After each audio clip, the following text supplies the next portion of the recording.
Gratitude Garden series. Today we're going to talk about sowing and planting because it's that time of year where we're starting to get a lot of crops out of the greenhouse or into the ground because we're not going to have that many more frosts. Hopefully none, but you never know. You want to be prepared for that too. So today we're going to talk about sowing some crops and planting some crops. I'm going to start by talking a little bit about how I decide which ones that I want to get in the ground in different ways. So in general, there are some crops that sowing takes a lot less time. So if you can get away with it, I often try to sow crops by seed. So there's things like almost all of the roots I generally sow. So carrots, beets, radishes, turnips. In general, a lot of times roots don't like to be disturbed. And so those ones work best if you sow them directly in the ground. There's also things like spinach or salad mix or leaf lettuce that I would have to transplant so many of them that it's not usually worth it, and it's better they do fine just sowed directly into the ground, along with peas and beans. Sometimes in the early season we'll start to have peas sprout a little bit just to give them a boost, but in general peas, beans, spinach, beets, carrots, radishes, any of those roots, potatoes, we all just put the seeds right into the ground. On the flip side, if you have a really short season like we do here, we only have 100 days, 100 frost-free days, because we're up just above 7,000 feet of elevation. So if we want to give our plants a little bit longer, if they're a long season plant, we might start them in the greenhouse ahead of time so that they're already started and go in as a really healthy transplant to let them get enough time to produce whatever they're going to produce as our crop before the first frost in the fall. The other reason I might transplant things is especially if I have if I want something really early. So if I want my early tomatoes, I'm definitely going to transplant them. I mean, I transplant all of my tomatoes anyway. But I will often transplant my first round of beets, even though in general I direct seed beets, because it gives me some beets the first week of CSA when I want to get stuff out in early June and we just don't have that much otherwise. It gives me a little bit of a boost. So if it's too short of a season for what you want to grow, if you want to get something ready really early, or if you have really high weed pressure, that's another way that you can do it. If it's a crop that you can transplant, you can help keep that bed totally weed free, which is easier to do when there aren't crops in it, and then put your crops in so that they're already a couple inches tall and they have that much of a jump start on the weeds. So when I know a lot of people in their gardens might just seed just by hand, and that totally works. The kind of rule of thumb I go by is whatever the size of seed you're seeding into the ground, you want to plant it usually twice as deep as the longest side. So if I think about corn, we have this corn that we saved the seeds from last year. It's this beautiful purple corn called striped japonica. It's this really purple seed, and the leaves have these stripes of pink on them. So we saved these. We grew them at the Longfellow Elementary School here in town. So if I think about this being this big, I want to bury that corn at least twice as deep as its longest side. Corn doesn't really have that. It's fairly round, so it's about the same on any side. The exception to this is usually flowers. Many flowers want a little bit of light to germinate, and so I might sow them on the surface and maybe just sprinkle a little extra soil or compost on top to lightly cover them and keep them from blowing away. But in general, I can take these, I could seed these by hand, so I could do it just by hand with a finger, push it down into the ground and make sure that it's covered up. Sometimes I will draw a line with my hand, and I'll sow them as a little bit closer than I ultimately want them spaced, because in general seeds are relatively cheap, and it's when you've missed your seeding window, you've missed your seeding window. So I might want my corn to be about 6 inches apart, but then if I want to make sure I have enough corn, I might seed it more like 3 inches apart and then just come back through and thin and take those out. It's always a little like heartbreaking to thin out totally healthy plants. Some of them you could transplant if you ended up with more room. I like to use the lobster claw for closing it up. I'll just roll right back over it, and then those seeds are in the ground. If you get to a little bit of a bigger scale and you don't feel like bending over and seeding things directly by hand, you can purchase seeders. So there's a bunch of different kinds of seeders. The push seeders generally range from about $100 to about $700. We have one that's on the more inexpensive end of that range. It's called an Earthway, but almost all seeders have some general components that stay the same. So the front wheel is, actually I'm going to switch it around. The front wheel is geared to something inside the hopper. So as I turn this, it's turning something inside the hopper, and that picks up individual seeds on this seed plate. I'll take the seed plate out for a second. We have different size seed plates for different kinds of crops. On this one, this says sweet corn, so that's why I'm going to use it. We also have this one with huge holes for peas, and we have one with smaller holes for beans or small peas. And we have ones that get a lot smaller that we can use for spinach or beets or things like that. One thing you'll notice is that for the sweet corn, the holes are spaced more widely so that those seeds are also going to be spaced more widely. So peas you want to grow much closer together than sweet corn, and even closer together than beans, and so there's more holes on it. I have another seeder that is currently broken, but it's a Planet Junior, and it has instead just like different size holes on the bottom to let different size seeds drop through. And the nice thing about it is if you have a certain size seed and you want to put, maybe it's old seed so you're not sure if it's going to all germinate, you could just put it up one hole size and know that a little bit more carrot seeds or something would go through.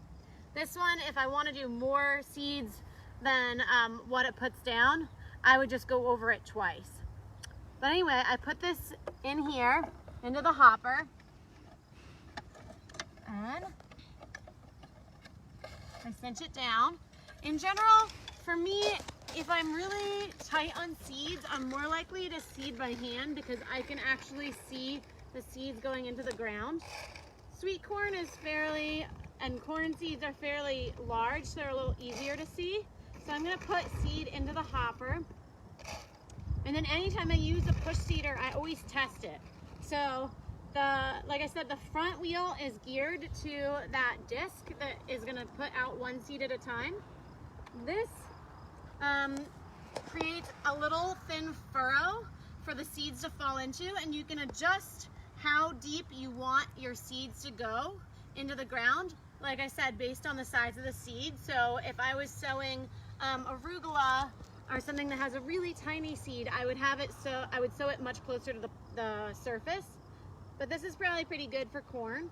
And then the back behind that, this chain helps to close up that furrow, and then the back wheel helps to sort of tamp down the soil. So before I seed, I almost always remember to cut my hand underneath where the seeds are going to drop out, and I rotate the front wheel a little bit to make sure that seeds are coming out. And then I sometimes will try and estimate, what do I think is 1 foot? So my fingers are, my hand span is just about 7 inches. So I'm going to go 1, and then I'm going to overlap and do another. So I'm going to think it's good about from here all the way to here. So I'm going to cut my hand under this. I'm going to try and move it all the way down. And I got 5 corn seeds. So I think that's pretty good. If I only got 2 corn seeds and I wanted more, I might go over that whole area twice. So if I have a bed that's nice and prepped, what I'm going to do is I'm going to decide where I'm going to seed these. I'm going to seed these right on the very far back. And I'm going to push this along the bed. And as I'm pushing it, I can watch through where they're dropping out and make sure, because corn is fairly big, I can see that the seeds are dropping out. With smaller seeds, that's part of why I always want to test it, is to make sure that there are seeds that are dropping out. And then this chain is working to recover that furrow so that those seeds are nice and buried. Making sure that the seeds are buried is really important to make sure that they don't dry out. If they just are exposed on the surface, especially somewhere like here, we have so many days of sun and lots of wind, those seeds aren't going to stay wet even if you irrigate them. So making sure that they're buried appropriately is important. That is what I have to say about seeding.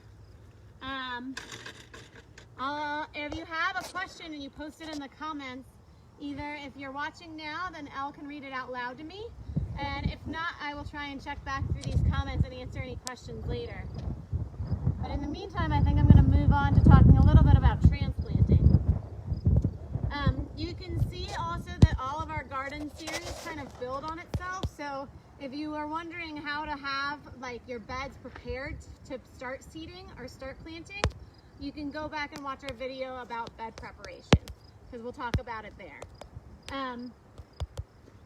So if we are trying to do something where we're transplanting instead, we're going to start our transplants potentially in the germination chamber, especially they like to be really warm,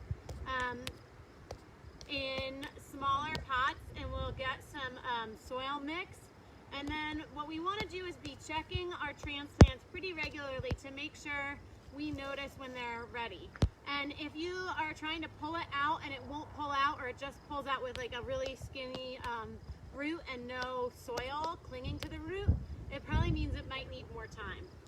On the other hand, if it starts to like, you want to have the roots going all the way down to the bottom of the container. This one is a little bit late because you can start to see the roots are starting to circle around the bottom, and that means it's starting to get root bound, which is not great for the health of the plant.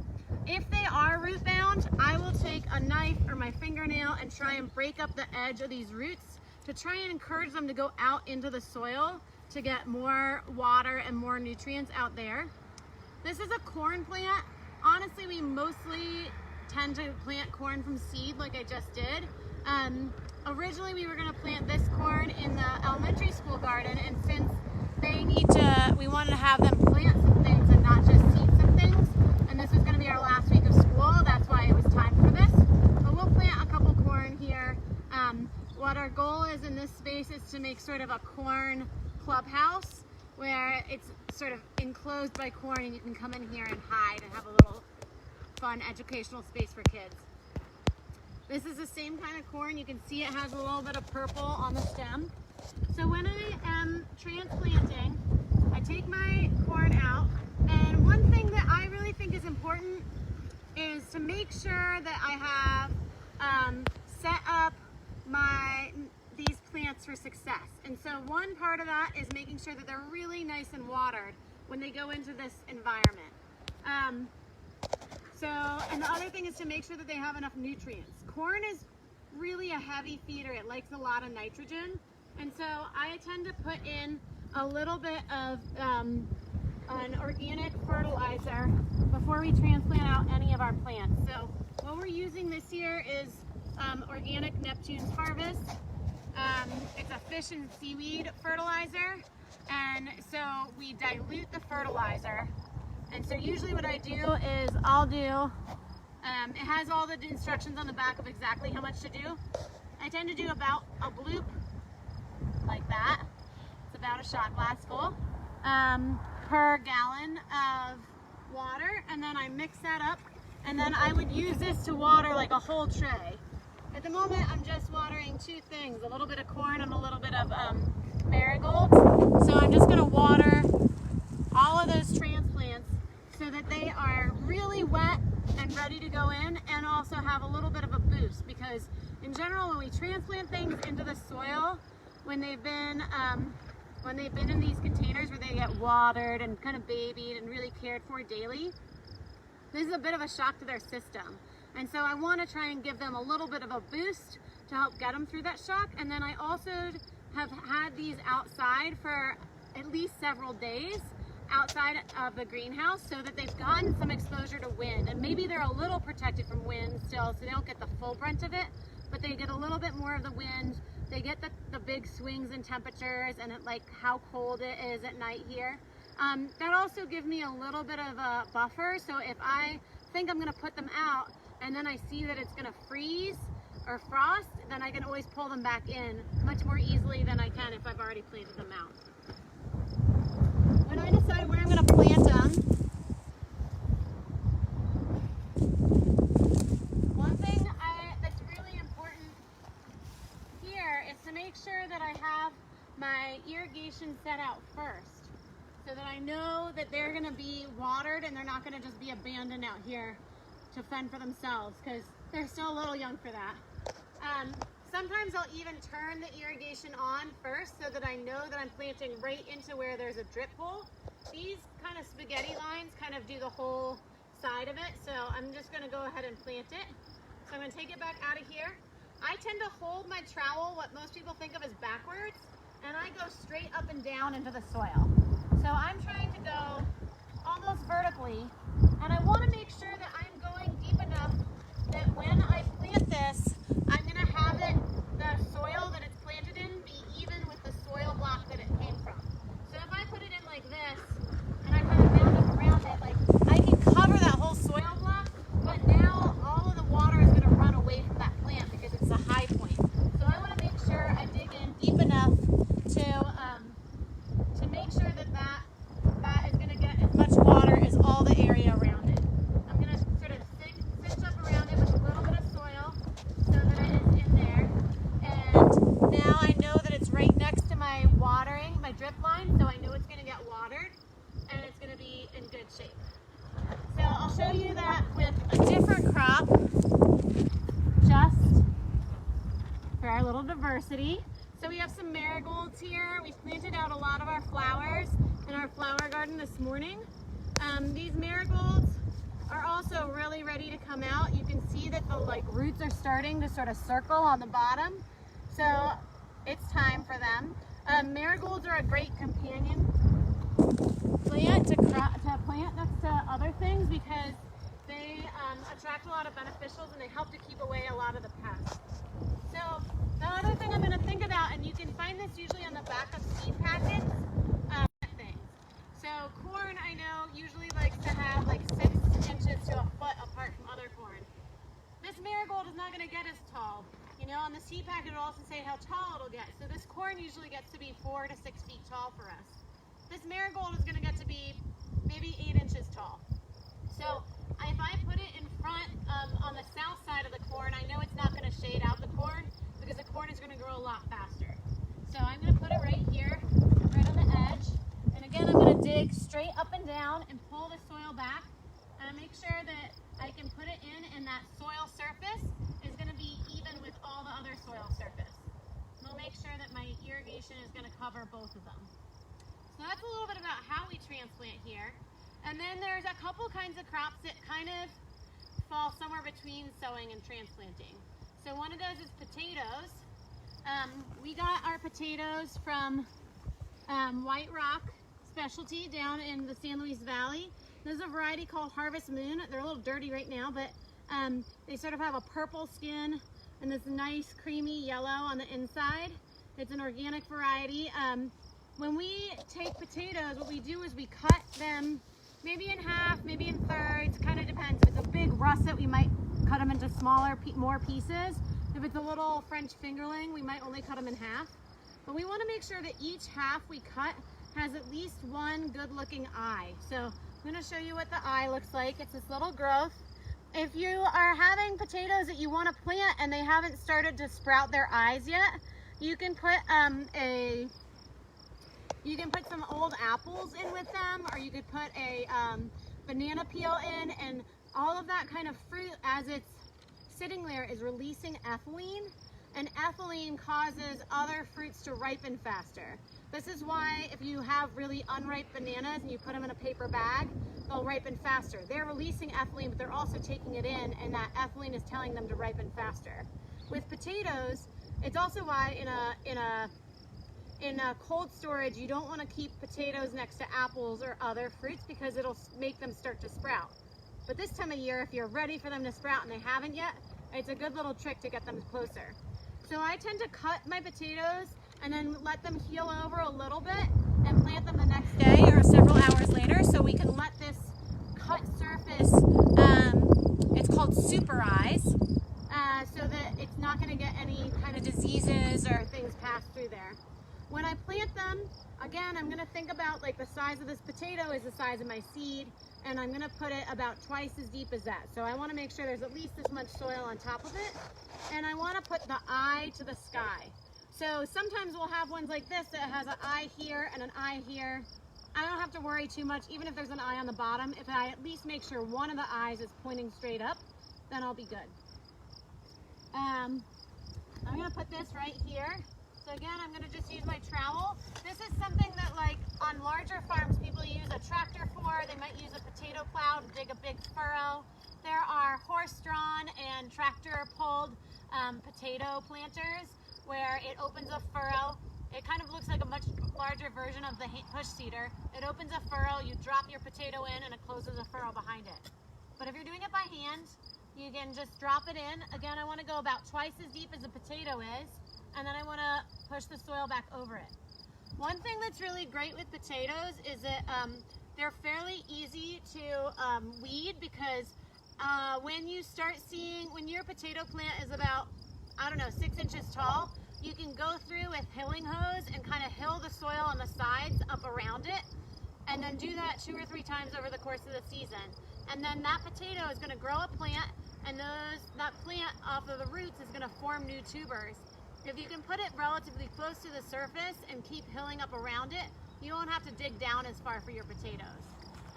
If you want to do it at a home, you can also do it in, like, I've seen people do it in a set of old tires where they just keep adding soil on top and adding another tire on top. You could also do it sometimes where, like, you put it on the soil surface and mound up over it. I like burying them here because we have such high temperatures in the middle of the day and such big swings that I feel like it does a little bit better if they're a little bit buried. It keeps their temperature a little bit more constant. And then we'll watch for them to grow in a little bit. Are there any questions about sowing or planting?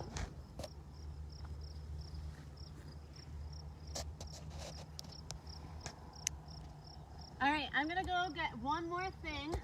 Al can come with me, and we'll look at one thing about planting tomatoes that I wanted to mention.